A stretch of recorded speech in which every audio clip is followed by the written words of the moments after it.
الحیض والنفاس، حیض اور نفاس کے مسائل۔ حیض کا لغوی معنی ہوتا ہے کسی چیز کا بہنا اور جاری ہونا، اسی سے لفظ حوض ہے۔ حوض جس میں پانی جاری ہوتا ہے یا بہتا ہے۔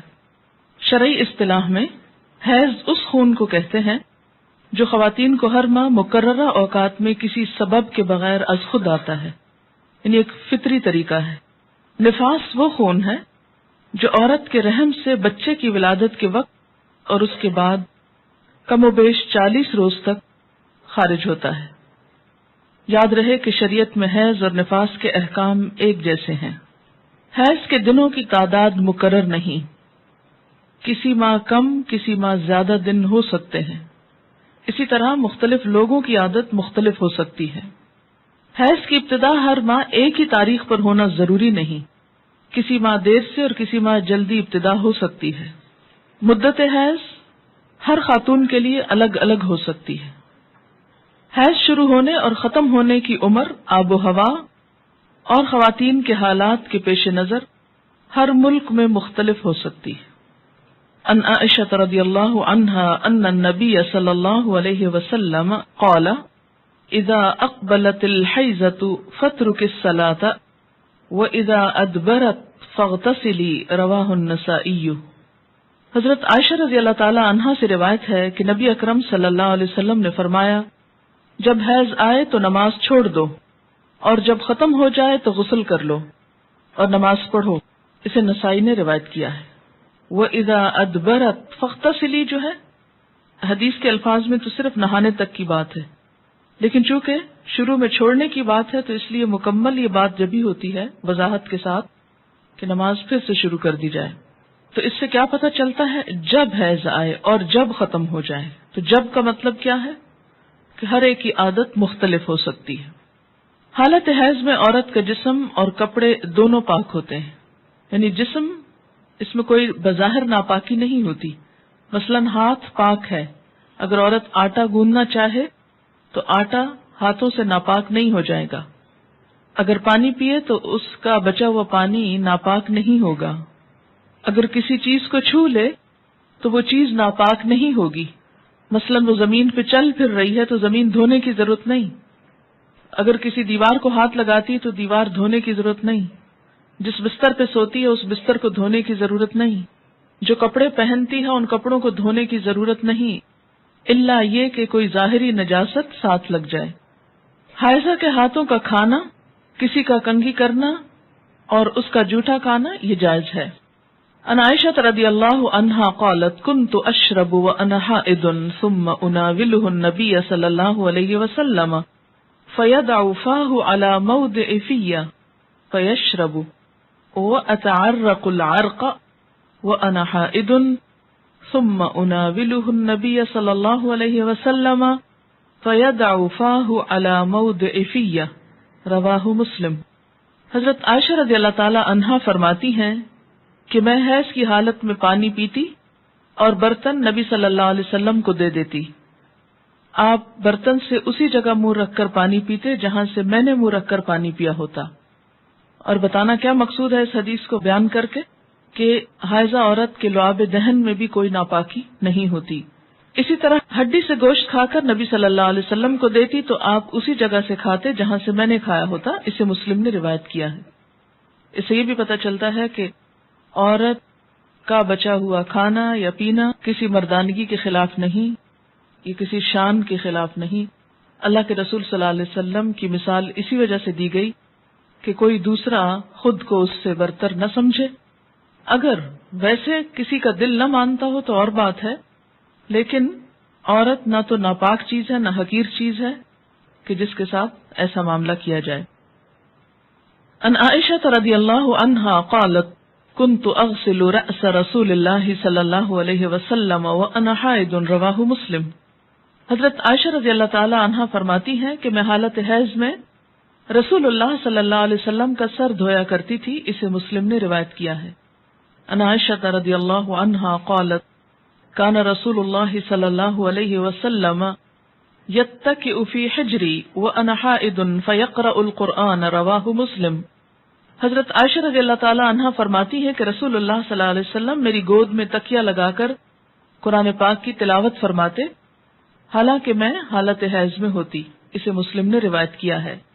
عن عائشہ رضی اللہ عنہا انہا قالت کان رسول اللہ صلی اللہ علیہ وسلم یدنی الی رأسہ وانا فی حجرتی فارجل رأسہ وانا حائض. رواہ مسلم.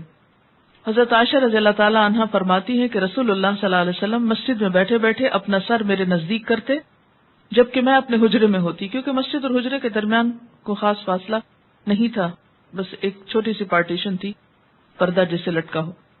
جبکہ میں اپنے حجرے میں ہوتی اور آپ صلی اللہ علیہ وسلم کے سر میں حالت حیض میں کنگھی کر دیا کرتی. اسے مسلم نے روایت کیا ہے. اس سے کیا پتہ چلتا ہے، جہاں یہ تمام امور کی وضاحت کی گئی کہ حالت حیض میں عورت کو ہاتھ لگانا یا عورت کا وائس ورثہ شوہر کو ہاتھ لگانا یا بچوں کو یا کسی بھی انسان سے مصافحہ کرنا، تو یہ سب چیزیں جو ہیں یہ جائز ہیں. بظاہر یہ ایک نارمل حالت ہے، ایسے ہی ہے جیسے کسی کا وضو نہ ہو اور وہ سب کام کرتا پھرے تو نماز تو نہیں پڑھ سکتا، لیکن اس کا باقی جسم بظاہر ناپاکی نہ ہو تو کوئی ناپاک نہیں ہوا کرتا. اس سے گن کھانا یا اس سے نفرت کرنا یا اسے اچھوت سمجھ لینا یہ اسلام میں نہیں ہے. دوسری چیز یہاں سے یہ پتہ چلتی ہے کہ ایک شوہر اور بیوی کے باہمی تعلقات کیسے ہونے چاہیے اور دونوں کے درمیان باہم اعتماد اور قریبی تعلق کی کیسی فضا ہے.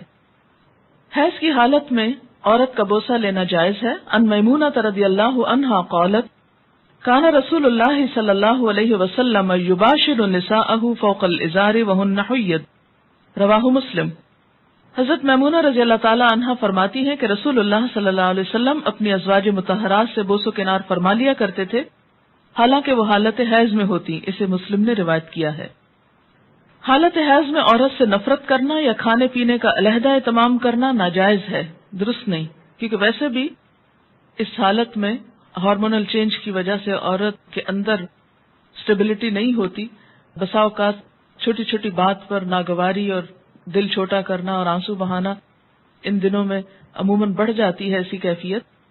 تو اس میں اگر اس کو بالکل ہی ایک طرف پھینک دیا جائے تو اس سے ازدواجی تعلقات جو ہیں متاثر ہو سکتے ہیں. یعنی اس حالت میں عورت صحت کی نسبت بیماری سے قریب تر ہوتی، اور جب بھی کوئی شخص بیماری کی حالت میں یا بیماری سے قریب تر ہو تو وہ زیادہ کیئر، اٹینشن اور محبت کا طلبگار ہوتا ہے. اس لیے ان حالات میں عورت سے بالکل بے نیاز ہو جانا، بے پرواہ ہو جانا، اس سے کوئی تعلق نہ رکھنا، یہ اسلام کی تعلیمات اور اسپرٹ کے خلاف ہے. حائضہ سے صحبت کرنا منع ہے، یعنی انٹر کورس منع ہے.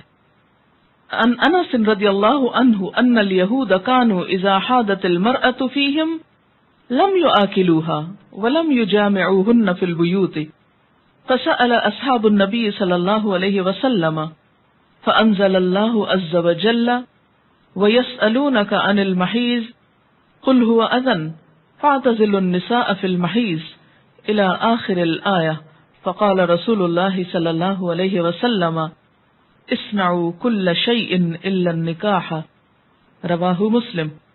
حضرت انس رضی اللہ تعالی عنہ سے روایت ہے کہ یہودیوں کے ہاں جب کوئی عورت حائضہ ہوتی تو یہودی اس کے ساتھ کھانا نہ کھاتے، نہ گھر میں رہتے.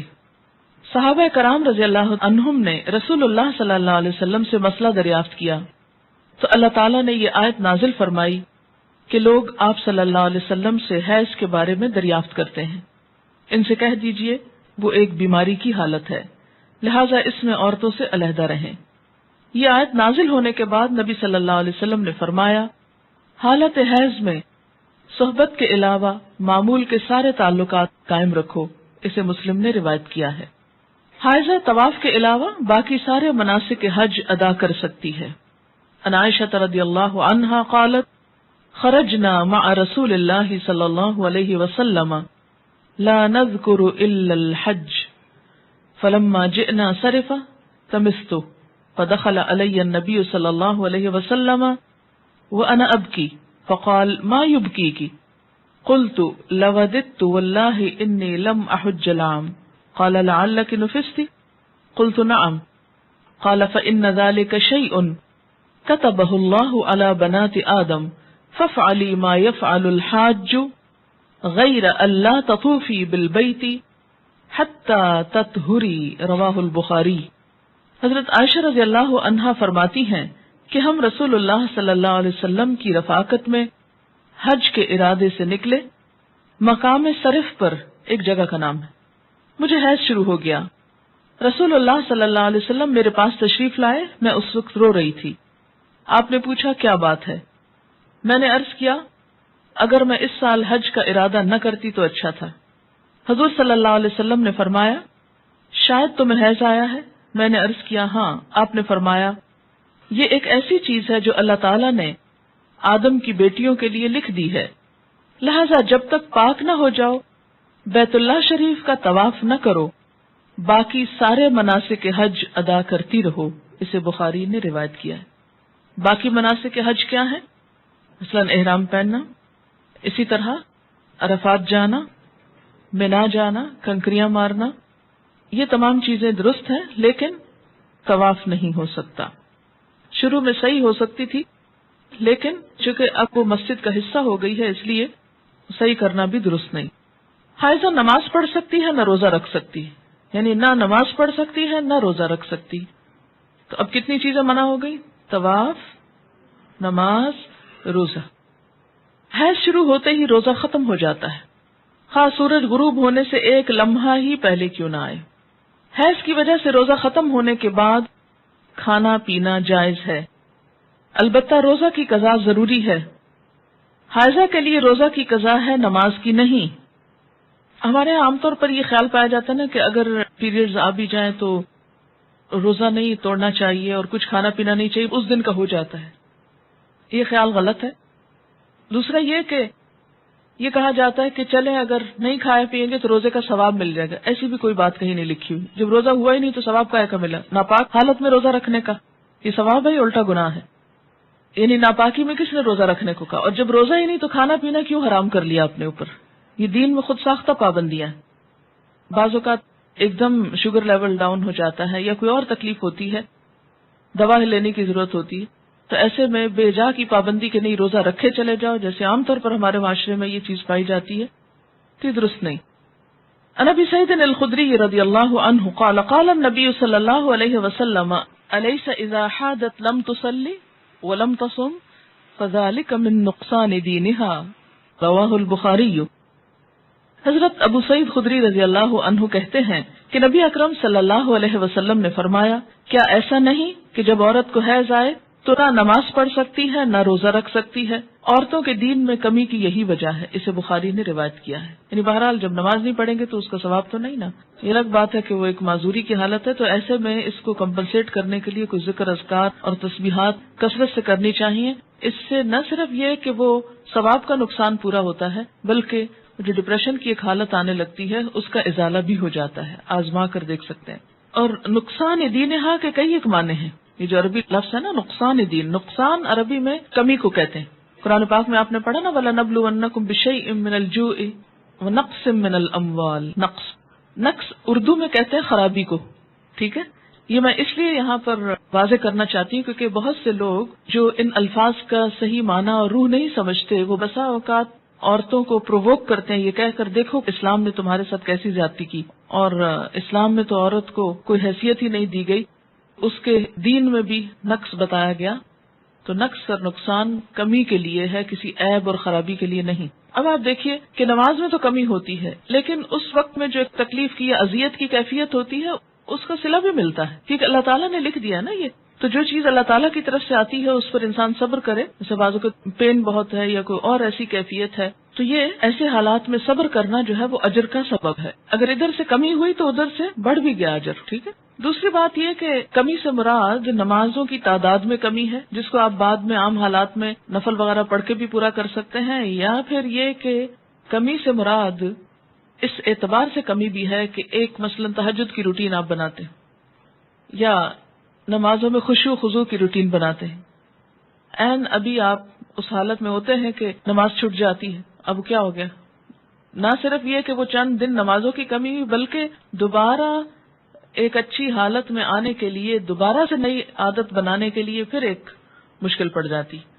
تو بعض اوقات لوگ نماز ہی چھوڑ دیتے ہیں، بمشکل عادت پڑنے لگتی ہے کہ چھٹی ہو جاتی ہے اور چھٹی ہوتے ہی پھر چھٹی کر لی جاتی ہے ساتھ۔ یہ بالکل ایسے ہی جیسے یہاں آپ کو چھٹی دی جاتی ہے تو آپ کی تسلی نہیں ہوتی جب تک آپ ایک آدھ چھٹی اور ساتھ کر نہ لیں۔ تو یہ ایک انسانی نفسیات بھی ہے۔ اس سے پھر دین میں پیچھے رہنے کا اندیشہ ہوتا ہے۔ یہ بتا کے الارم کیا گیا ہے، نہ کہ کوئی عیب بتانا مقصود ہے۔ کہ اگر آپ کو یہ بتایا جائے کہ آپ کے بزنس میں یا فلاں چیز میں کمی ہو جاتی ہے اس چیز سے، تو آپ کیا سوچتے ہیں؟ بزنس چھوڑ دوں، کام ہی چھوڑ دوں؟ نہیں، آپ سوچتے ہیں اچھا اس کمی کو پھر اور کہاں سے پورا کروں۔ کسی بھی چیز میں جب کسی بھی چیز کی کمی کا سبب بنتا ہے اور اس کو بتایا جاتا ہے یہ کمی ہونے لگی ہے، مثلا اگر کسی کو بتایا جائے کہ مارکیٹ میں فلاں پروڈکٹ نہیں آ رہی ہے جس کی وجہ سے فلاں کی سیل پر اثر پڑ جائے گا اور ایک دم کمی ہوگی، بزنس ڈاؤن ہوگا، تو انسان مایوس ہو کے بیٹھ نہیں جاتا بلکہ کچھ اور سٹرگل شروع کرتا ہے کہ کسی اور طریقے سے کمی پوری کی جائے۔ تو یہاں بھی جب یہ بتایا گیا کہ میں نقصان دین ہاں، تو اس کا مطلب یہ ہے کہ اس کمی کو کسی اور طریقے سے پورا کیا جائے، یہ ایک خیرخواہی بھی ہو سکتی۔ اچھا، نماز نہ پڑھنے کا سبب کیا ہے، یا روزہ نہ رکھنے کا، یا مسجد میں نہ جانے کا، یا حج کے دوران طواف نہ کرنے کا؟ تو اس میں آپ دیکھیے کہ طواف بہرحال ایک جسمانی مشقت کا متقاضی ہوتا ہے۔ ایسی حالت میں بسا اوقات ایگزرشن کرنے سے تکلیف بڑھ جاتی ہے۔ صحیح کی جہاں رخصت دی گئی اس کا یہ مطلب ہے کہ لازمی کر لے، اگر کسی میں ہمت ہے تو کر لے، نہیں تو نہیں۔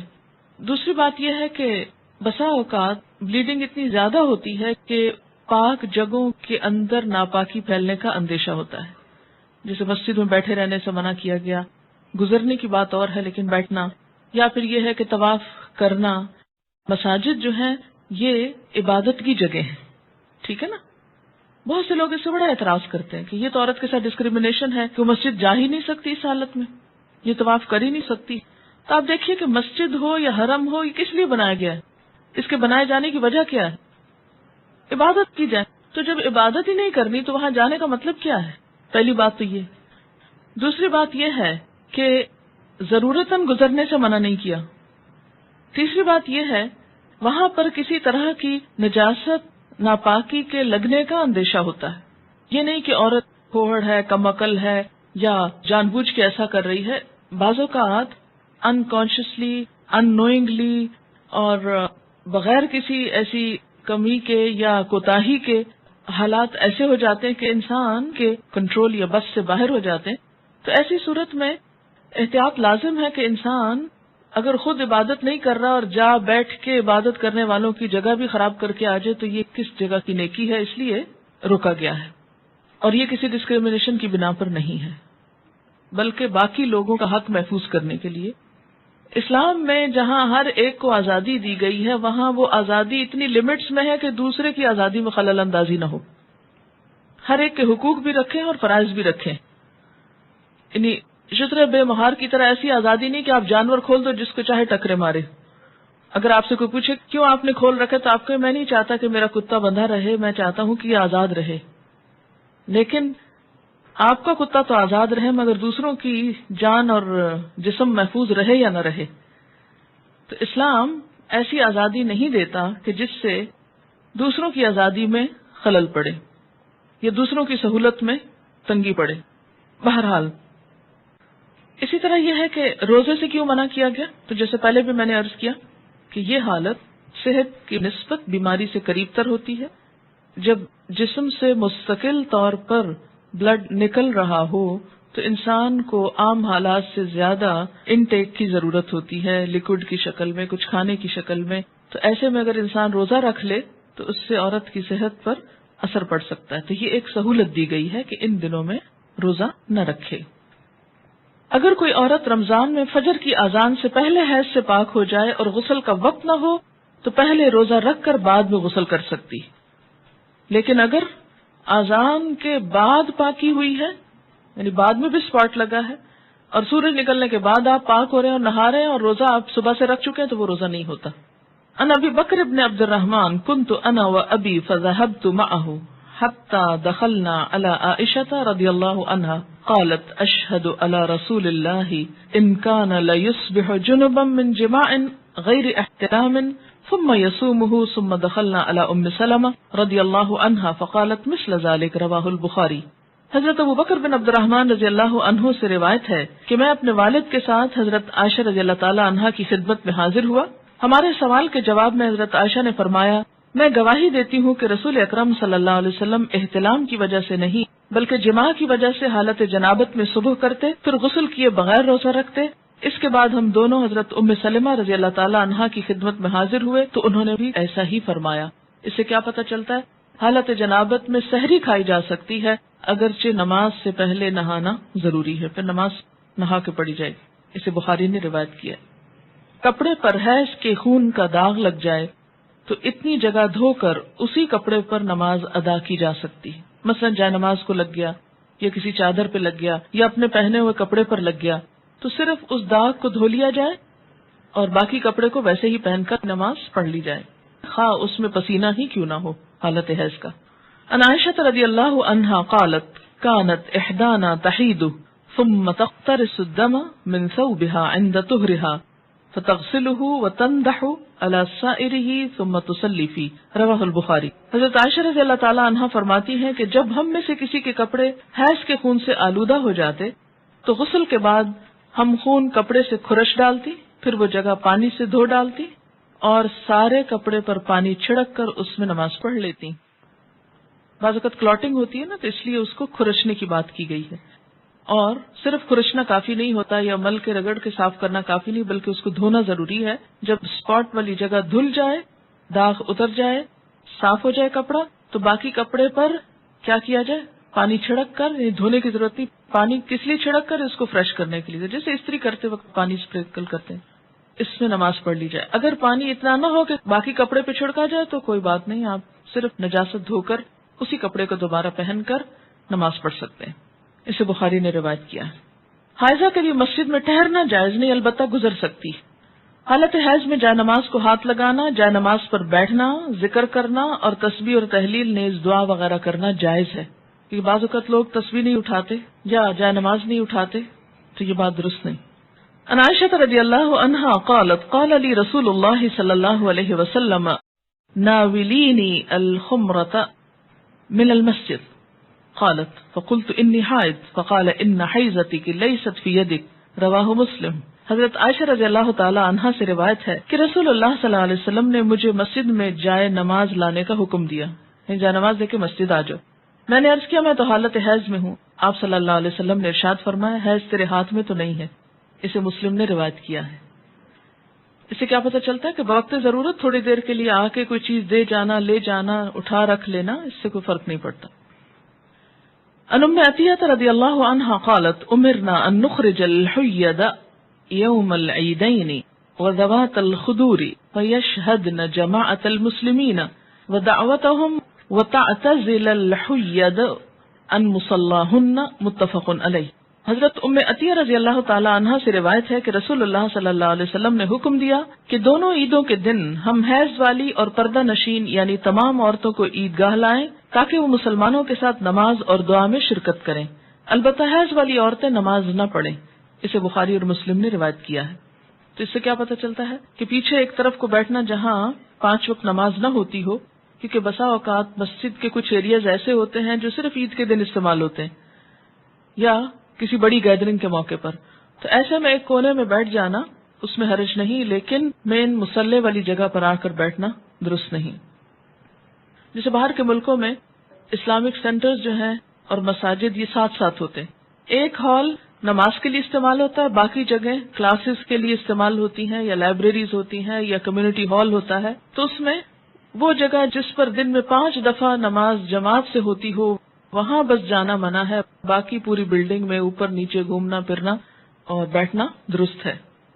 عید کے موقع پر نماز کے لیے سب کو نکلنے کا حکم دیا گیا، جس میں حیض والی اور پردہ نشین عورتوں کو بھی کہا گیا کہ نکلیں، جو کبھی نہیں نکلتی وہ بھی نکلیں تاکہ مسلمانوں کے ساتھ نماز اور دعا میں شرکت کریں۔ البتہ حیض والی عورتیں نماز نہ پڑھیں۔ تو اس سے کیا پتہ چلتا ہے کہ عیدگاہ تک جانا، وہاں بیٹھنا اور دعا میں شریک ہونا ایسی عورتوں کے لیے بھی جائز ہے۔ حیض کا خون نہ لگے تو حائضہ کے کپڑے پاک رہتے ہیں جنہیں دھوئے بغیر نماز پڑھی جا سکتی۔ حائضہ کا دوپٹہ یا چادر اوڑھ کر دوسری عورت نماز پڑھ سکتی ہے۔ ان میمونہ رضی اللہ عنہا قالت کان رسول اللہ صلی اللہ علیہ وسلم یصلی فی مرط بعدہ علی و بعدہ علیہ وانا حائض، متفق علیہ۔ حضرت میمونہ رضی اللہ عنہا فرماتی ہیں کہ رسول اللہ صلی اللہ علیہ وسلم جس چادر میں نماز پڑھتے اس چادر کا ایک حصہ مجھ پر اور ایک حصہ آپ پر ہوتا اور میں حالت حیض میں ہوتی، اسے بخاری اور مسلم نے روایت کیا ہے۔ یعنی ایک ہی چادر شیئر کرتے تھے، اور اس وقت جب کہ حضرت میمونہ حیض کی حالت میں ہوتی تو اس سے کیا پتہ چلتا ہے کہ ایسا کپڑا جو کسی حائضہ عورت کا ہو اس میں نماز ادا کرنا درست ہے۔ مثلاً بعض اوقات آپ جیسے عید کے موقع پر اچھے کپڑے پہنتے ہیں، کسی شادی وغیرہ کے موقع پر بعد میں دوبارہ ان کو پہننے کا موقع آتا ہے تو ان کو پہن کر نماز بھی ادا کر سکتے ہیں، اس میں کوئی حرج نہیں، صرف یہ کہ نجاست نہ ہو۔ حیض سے پاکیزگی حاصل کرنے کے بعد اگر خاکی یعنی براؤن یا زرد یعنی یلوش پانی خارج ہو تو دوبارہ غسل کرنے کی ضرورت نہیں۔ ان ام عطیہ رضی اللہ عنہا قالت كنا لا نعد القدرة والصفرة بعد الطهر شيئا، رواہ ابو داود۔ حضرت ام عطیہ رضی اللہ عنہا فرماتی ہیں حیض سے پاکیزگی حاصل کرنے کے بعد خاکی یا زرد رنگ کے پانی کو ہم کوئی اہمیت نہیں دیتی تھی، اسے ابو داود نے روایت کیا۔ یعنی آپ اپنے مقررہ ایام پر پاک ہو گئی، نہائی، نماز پڑھی، اور پھر کچھ گھنٹے گزرنے کے بعد یوں معلوم ہوا کہ یلوش ڈسچارج پھر ہوا ہے تو اس کو کنسیڈر کرنے کی ضرورت نہیں، اب دوبارہ نہانے کے لیے زحمت نہ کرے۔ حیض سے پاکیزگی حاصل کرنے کے لیے بے جا اجلت اور بے جا تاخیر دونوں سے کام نہیں لینا چاہیے۔ بے جا اجلت کا کیا مطلب ہے کہ انڈیو جلدی، یعنی ہے کب پاک ہوگی، کہیں نماز نہ چلی جائے، کہیں روزہ نہ چلا جائے، اچھا نہا لی، پھر دیکھا کہ ابھی تو نہیں پاک ہوئے، پھر نماز چھوڑ دی، پھر روزہ توڑ دیا، پھر نہا لیے، تو یہ کھیل نہیں بنانا چاہیے اس کو۔ اسی طرح بے جا تاخیر کے پاک بھی ہو چکے ہیں لیکن نہا ہی نہیں رہے، محض سستی کے مارے کہ اچھا ایک دو نمازیں اور چھوڑ لیں، آرام کر لیں، تو ایسا نہیں کرنا چاہیے۔ غسل حیض میں تاخیر ہونے پر قضا نمازیں ادا کرنا چاہیے، یعنی اگر کسی وجہ سے پانی ختم ہے، پانی نہیں ہے، یا کئی سفر کی حالت میں ہے کہ ٹائم پہ نہیں پہنچے آپ کہ نہا سکیں، یا کوئی وجہ بن گئی، یعنی جان بوجھ کے نہیں ہو گیا ایسے، تو پھر کیا ہے جب نہا چکے تو پچھلی نماز لوٹائیں۔ کن النساء یبعثن الی عائشہ رضی اللہ عنہا بالدرجۃ فیہا الکرس فیہا الصفرہ فتقول لا تعجلن حتی ترین القصۃ البیضاء ترید بذلک الطہر من الحیضۃ، رواہ البخاری۔ خواتین رسول اللہ صلی اللہ علیہ وسلم کی زوجہ محترمہ سیدہ عائشہ رضی اللہ تعالی عنہا کے پاس ڈبیا میں روئی رکھ کر بھیجتی جس میں ابھی کچھ زردی باقی ہوتی، تو حضرت عائشہ فرماتی جب تک صاف شفاف پانی نہ دیکھ لو اس وقت تک طہر حاصل کرنے کے لیے جلدی سے کام نہ لیا کرو، یعنی جب تک بالکل صاف نہ ہو جائے انسان اس وقت تک نہانے میں جلدی نہیں کرنی چاہیے۔ سیدہ عائشہ رضی اللہ تعالی عنہا کی مراد حیض سے طہارت حاصل کرنا ہوتی تھی۔ القصۃ البیضاء کا لفظ دیکھ رہے ہیں یہاں پر آپ عربی عبارت میں، یہ انہوں نے معیار بتایا، حتی ترینا القصۃ البیضاء، وائٹ ڈسچارج۔ قال ابن عباس رضی اللہ عنہما تغتسل وتصلی ولو ساعة من النهار ويأتيها زوجها اذا صلت الصلاة اعظم، رواہ البخاری۔ حضرت عبداللہ بن عباس رضی اللہ تعالی عنہما فرماتے، یہ دونوں آپ صحابیوں کے فتوے ہیں کہ مستحاضہ حسب عادت ایام حیض کے بعد غسل کر کے نماز پڑھیں۔ مستحاضہ کون ہوتی؟ حیض کے علاوہ جو بلیڈنگ ہوتی ہے بیماری کے طور پر وہ استحاضہ کہلاتی ہے، یعنی سارا مہینہ سپاٹنگ ہوتی رہتی ہے۔ تو اس میں کیا ہے کہ جو حیض کے ایام ہیں جن میں بلیڈنگ فرق ہو جاتی ہے، مثلا تھکنس ہے یا اس کی اور علامات معلوم ہوتی ہیں، یا اس بیماری کے شروع ہونے سے پہلے ایام حیض کی جو ڈیٹس تھی یا جو عادت تھی اس کے مطابق نہا لے اور باقی دنوں میں نماز پڑھتی رہے خواہ سپاٹنگ ہوتی ہے۔ حضرت عبداللہ بن عباس فرماتے ہیں کہ مستحاضہ غسل کر کے نماز پڑھے خواہ ان کی ایک گھڑی باقی ہو، مثلاً سورج غروب ہونے میں 5 منٹ ہے اور اب وہ نہا کر نکلی تو پڑھے اثر۔ جب عورت نماز ادا کر چکے تو پھر شوہر اپنی بیوی سے صحبت کر سکتا ہے کیونکہ نماز افضل ہے، اسے بخاری نے روایت کیا ہے۔ حائضہ پاکیزگی کی حالت میں جس نماز کے اول یا آخر وقت میں سے ایک مکمل رکعت ادا کرنے کا وقت پالے اس وقت کی قضا نماز اسے ادا کرنی چاہیے۔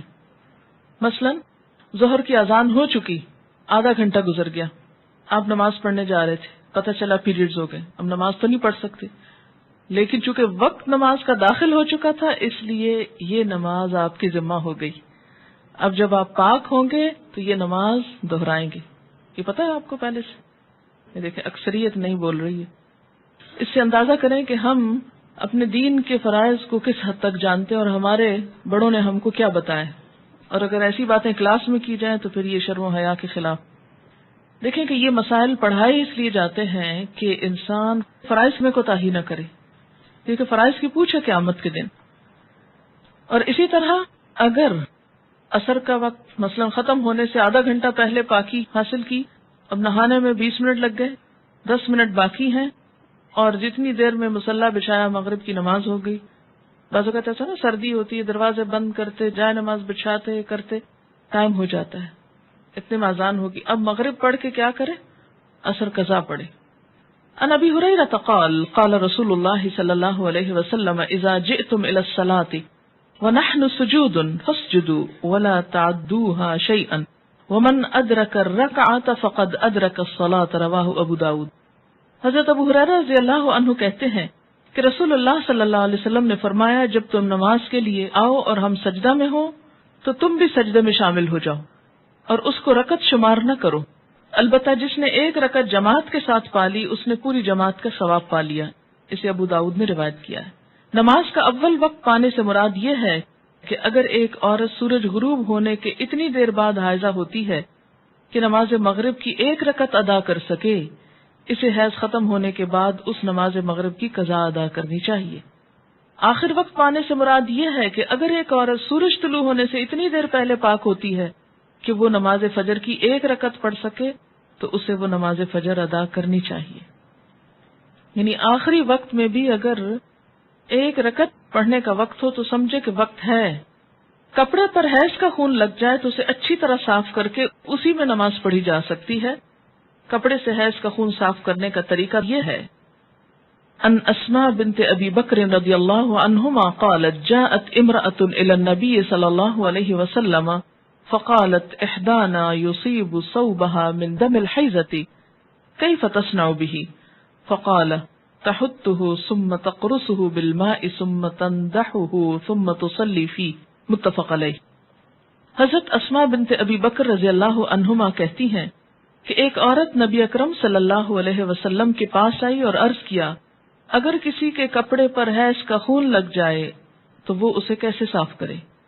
رسول اللہ صلی اللہ علیہ وسلم نے فرمایا پہلے اسے اچھی طرح کھرچے، پھر اسے پانی سے مل کر دھوئے، اس کے بعد اس پر پانی چھڑکے، پھر اس میں نماز پڑھ لے. اسے بخاری اور مسلم نے روایت کیا ہے. یاد رکھیے کہ اس زمانے میں صابن اور ڈٹرجنٹس اتنی وافر مقدار میں نہیں ہوتے تھے، تو عام طور پر لوگ کپڑوں کے داغ اتارنے کے لیے یا نجاست دور کرنے کے لیے پانی ہی کا استعمال کرتے تھے. لیکن جہاں صابن ہو تو صابن ملا جا سکتا ہے یا کچھ اور. لیکن جو کچھ بھی استعمال کرے، نجاست کا جو اثر ہے اسے اتنا نکل جانا چاہیے کہ اس کے بعد جو پانی ڈالا جائے تو نچوڑنے پر صاف پانی نکلے، کچھ اور رنگ ونگ اس میں سے نہ آئے، تب وہ پاک ہوتا ہے. غسل سے پہلے حائضہ سے صحبت کرنا منع ہے، خواہ ایام حیض کی مدت کم ہو یا زیادہ. دوران حیض صحبت کرنے کا کفارہ 1 دینار 4 گرام سونا ہے، جبکہ حیض ختم ہونے لیکن غسل سے قبل صحبت کرنے کا کفارہ نصف دینار 2 گرام سونا صدقہ کرنا ہے. عن ابی ہریرہ رضی اللہ عنہ قال قال رسول اللہ صلی اللہ علیہ وسلم من اتی حائضا او امرأة فی دبرها او کاہنا فقد کفر بما انزل علی محمد صلی اللہ علیہ وسلم رواہ الترمذی. حضرت ابو ہریرہ رضی اللہ تعالی عنہ کہتے ہیں کہ رسول اللہ صلی اللہ علیہ وسلم نے فرمایا جو شخص حائضہ سے صحبت کرے یا عورت سے دبر کے راستے سے صحبت کرے، عمل قوم لوط کی طرح، یا نجومی کے پاس قسمت کا حال معلوم کرنے آئے، تو اس نے گویا محمد صلی اللہ علیہ وسلم پر نازل شدہ تعلیمات کا انکار کیا. اسے ترمذی نے روایت کیا ہے. عن ابن عباس رضی اللہ عنہما عن النبی صلی اللہ علیہ وسلم فی الذی یأتی امرأته وہی حائض یتصدق بدینار او نصف دینار رواہ ابو داؤد و ابن ماجہ. حضرت عبداللہ بن عباس رضی اللہ تعالی عنہ سے روایت ہے کہ رسول اللہ صلی اللہ علیہ وسلم نے غسل حیض سے قبل اپنی بیوی سے صحبت کرنے والے آدمی کے بارے میں فرمایا کہ وہ 1 دینار 4 گرام سونا یا نصف دینار 2 گرام صدقہ کرے. اسے ابو داؤد نے روایت کیا ہے. اس سے دراصل عورت کے حقوق کو پروٹیکٹ کیا گیا ہے، کیونکہ عورت اس حالت میں بیماری کے زیادہ قریب ہوتی ہے صحت کی نسبت، اور کئی قسم کی میڈیکل کمپلیکیشنز کا بھی احتمال ہو سکتا ہے دونوں کے لیے، اس لیے منع کیا گیا۔ اور صدقہ اس لیے رکھا جاتا ہے تاکہ انسان اس ڈر سے کہ پیسے جائیں گے، کیونکہ پیسے کا جانا زیادہ تکلیف دہ ہوتا ہے بعض اوقات، یا پینلٹی یا جرمانہ یا فائن کہہ لیں، تو اس لیے یہ ایک طرح سے روکنے کا سبب بنایا گیا۔ آج کے معلوم نہیں حساب میں کتنا بنے گا، معلوم کر لیں۔ عن ابن عباس رضی اللہ عنہما عن النبی صلی اللہ علیہ وسلم قال اذا كان دما احمر فدینار واذا كان دما اصفر فنصف دینار، رواہ الترمذی۔ حضرت عبداللہ بن عباس سے روایت ہے کہ نبی صلی اللہ علیہ وسلم نے فرمایا، جب حائضہ کے خون کی رنگت سرخ ہو اور اس سے صحبت کی جائے تو 1 دینار صدقہ ہے، اگر خون کی رنگت زرد ہو تو نصف دینار صدقہ ہے۔ اسے ترمذی نے روایت کیا ہے۔ نصف دینار کیا ہے؟ 2 گرام۔ حائضہ کو مسلسل قرآن پاک کی تلاوت کرنا منع ہے، البتہ ایک آیت توڑ کر پڑھ سکتی ہے، یعنی بیچ میں سانس لے سکتی ہے، اور یہ حدیث نہیں ہے، بہرحال ابراہیم نخعی کا قول ہے۔ قال ابراہیم رحمہ اللہ لا بأس ان تقرأ الآیہ، رواہ البخاری۔ حضرت ابراہیم نخعی کہتے ہیں کہ حائضہ قرآن مجید کی ایک آیت پڑھ لے تو کوئی حرج نہیں، اسے بخاری نے روایت کیا ہے۔ یعنی اس معاملے میں علماء اور فقہاء کے درمیان اختلاف ہے، بعض کہتے ہیں کہ آیت میں سانس لے لے بیچ میں، کٹھی نہ پڑھے، اور بعض یہ کہتے ہیں کہ اگر پڑھ لے تو حرج کوئی نہیں ہے، کیونکہ کسی صحیح حدیث میں منع نہیں کیا گیا۔ ایک روایت ملتی ہے مگر وہ ضعیف ہے۔ حائضہ قرآن مجید کو ہاتھ نہ لگائے، اگر پکڑنا ضروری ہے تو کپڑے سے پکڑنا چاہیے، یعنی عربک ٹیکسٹ جو ہے اس کو ٹچ نہیں کریں۔ کان ابو وائل رضی اللہ عنہ یرسل خادمہ وہی حائض الی ابی رزین فتأتیہ بالمصحف فتمسکہ بعلاقتہ، رواہ البخاری۔ حضرت ابو وائل رضی اللہ عنہ اپنی خادمہ کو حالت حیض میں ابو رزین رضی اللہ تعالیٰ عنہ کے پاس قرآن مجید لانے کے لیے بھیجتے، اور وہ قرآن مجید کا نیفہ پکڑ کر یعنی کپڑا پکڑ کر لا دیتی تھی۔ اسے بخاری نے روایت کیا ہے، یعنی غلاف سے پکڑ لیتی تھی۔ شوہر کی اجازت سے حیض لانے یا حیض روکنے کی ادویات استعمال کرنا جائز ہے۔ عن ابی ہریرہ رضی اللہ عنہ ان رسول اللہ صلی اللہ علیہ وسلم قال لا تحل للمرأة ان تصوم وزوجها شاہد الا باذن، رواہ البخاری۔ حضرت ابو ہریرہ رضی اللہ عنہ سے روایت ہے کہ رسول اللہ صلی اللہ علیہ وسلم نے فرمایا، کوئی عورت اپنے شوہر کی موجودگی میں اس کی اجازت کے بغیر نفلی روزہ نہ رکھے، اسے بخاری نے روایت کیا۔ اس سے انہوں نے وہ جو ٹیبلٹس آج کل استعمال ہوتی ہیں اس کو قیاس کرتے ہوئے اس حکم پر ان میں بھی شوہر کا مشورہ ضروری قرار دیا ہے، لیکن ایک بات ان کو اور بھی لکھنی چاہیے تھی، اور وہ تھی کہ ڈاکٹر کا مشورہ بھی، اس لیے کہ بعض لوگوں کو ایسی ٹیبلٹس کا استعمال بہت نقصان دیتا ہے، ان کے سارے سسٹم کو ڈسٹرب کر دیتا ہے۔ اس لیے خود سے خود عام عورتوں کے مشورے سے کہ ایسا ہو گیا ویسا ہو گیا، یہ فائدہ اور وہ نقصان ہوا، ایسی باتوں پہ توجہ نہیں دینی چاہیے۔ ہر شخص کی جیسے عادت مختلف ہوتی ہے، سسٹم مختلف ہوتا ہے، تو اس کو اس کے استعمال سے پہلے کنسلٹ کرنا چاہیے ڈاکٹر سے، کیونکہ خود کو نقصان دینا، اپنے نظام کو بدلنا اور اس میں ڈسٹربنس پیدا کرنا درست نہیں۔ بسا اوقات ایسی کوئی چیز بعد میں کئی کمپلیکیشنز کا ذریعہ بن جاتی ہے، اور انسان وقتی طور پر ایک فائدہ اٹھانے کے عوض بہت سا عبادت میں ہی نقصان کر لیتا ہے۔ بعض عورتیں حج وغیرہ کے موقع پر ٹیبلٹس استعمال کرتی ہیں، اور وہ بے وقت کرتی ہیں، کبھی بیچ میں بھول جاتی ہیں، کبھی بلیڈنگ ہوتی ہے تو صحیح نہیں ہوتی، اسپاٹنگ ہوتی ہے تو پورا مہینہ پھر ہوتی چلی جاتی ہے، نہ وہ مینسز آتے ہیں نہ جاتے ہیں۔ اس لیے ایسا کرنے سے پہلے سارے حالات کا جائزہ لینا ضروری ہے۔ اور شوہر کی بات یہاں اس لیے کی گئی ہے کہ شوہر اور بیوی کا چونکہ ایک بہت قریبی تعلق ہے، دونوں کا نفع نقصان ایک ہے، گھر ایک ہے، اس لیے کسی بھی ایسی چیز میں جس میں دونوں کی برابر کی مصلحت ہو، خود سے ایسے کام کرنا درست نہیں، کیونکہ اس سے بسا اوقات اختلافات بڑھتے ہیں اور وہ شدید سنگین صورت اختیار کر لیتے ہیں۔ دوران حیض بیوی کو طلاق دینا منع ہے۔ ان عبداللہ ابن عمر انه طلق امرأته وهي حائض على عهد رسول الله صلی اللہ علیہ وسلم فسأل عمر بن الخطاب رسول الله صلی اللہ علیہ وسلم عن ذلك فقال رسول الله صلی اللہ علیہ وسلم مره فليراجعها ثم ليمسكها حتى تطهر ثم تحيد ثم تطهر ثم إن شاء أمسك بعد وإن شاء طلقها قبل أن يمسها فتلك العدة التي أمر الله أن تطلق لها النساء، رواہ البخاری۔ حضرت عبداللہ بن عمر رضی اللہ عنہما سے روایت ہے کہ انہوں نے نبی صلی اللہ علیہ وسلم کے زمانے میں اپنی بیوی کو حالت حیض میں طلاق دی۔ حضرت عمر بن خطاب نے اس کے بارے میں نبی صلی اللہ علیہ وسلم سے مسئلہ دریافت کیا۔ آپ نے فرمایا عبداللہ سے کہو کہ اپنی بیوی سے رجوع کر لے اور حیض سے پاک ہونے تک اسے اپنے پاس رکھے، پھر جب حیض آئے اور اس سے پاک ہو جائے تب چاہے تو صحبت کرنے سے پہلے طلاق دے، چاہے تو اپنے پاس رکھے۔ یہی مطلب ہے اللہ تعالیٰ کے اس حکم کا کہ عورتوں کو ان کی عدت پر طلاق دو. اسے بخاری نے روایت کیا. اس سے کیا پتہ چلتا ہے کہ طلاق ہو تو جاتی ہے، لیکن حکم کیا ہے کہ اگر ایسا ہو جائے تو رجوع کیا جائے. ٹھیک ہے. کیوں؟ اس لیے کہ اس حالت میں جیسے کہ پہلے بھی میں نے عرض کیا کہ عورت فزیکلی بھی انفٹ ہوتی ہے اور ویسے بھی اس کا morale ڈاؤن ہوا ہوتا ہے، نفسیاتی طور پر، اسپرچولی بھی وہ بہت لو فیل کرتی ہے، چڑچڑاپن بھی مزاج میں بڑھ جاتا ہے، تو لڑائی کے امکانات بھی بڑھ جاتے ہیں. ایسے میں شوہر کو سوچ سمجھ کے زندگی کے اس تعلق کے بارے میں کوئی فیصلہ کرنا چاہیے. اول تو منع کیا گیا، اور اگر کوئی شخص یہ ایسی غلطی کر بیٹھے تو اسے کیا کہا گیا کہ وہ رجوع کرے.